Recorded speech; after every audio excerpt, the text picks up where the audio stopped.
G'day, and thanks for joining us again today. Over the past few days, we reflected on the dignity of the human person. We've seen the connectedness of the community of humanity and how we're called to promote life in this.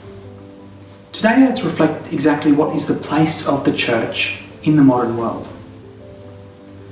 Some ask, what's the role of the church in the world? However, I suggest that rather than a role, the church really has a task in the present world. Call it what you want. As society finds its feet in the postmodern world, the church is tasked to bear witness to those things that remain true and fundamental to humanity. Things like the dignity of human life, the value of good deeds, the true meaning in life, and other such things that might be forgotten or discarded in the rush of change or newness. For example, we find ourselves now facing an international pandemic, which is having effects on all levels of life, on all people. So in this time, the church must still hold on to the truths of the dignity of those whose lives are at risk, but also reach out to those who've been victims, both of the economic but also social fallout of the pandemic.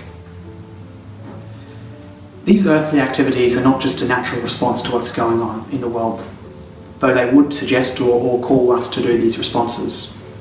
Through what's left of the moral conscience and also the fundamentals of natural law, we do have a call to arms in times like these. But as members of the church, we are called to engage in something deeper.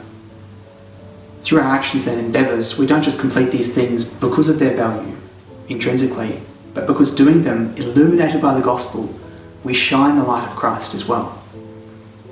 This is not just a one-sided transaction between the church and the world. While the church and its members contribute and shine this witness in the world, we also receive from the world in which we live. The church receives new expressions of its timeless truth through this engagement, trying to find a place in the world.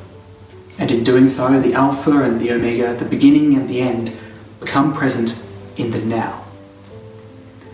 This means that Christians take part in a profound transformation in the public life of the world today, with clear awareness of human dignity alongside cultural and social progress.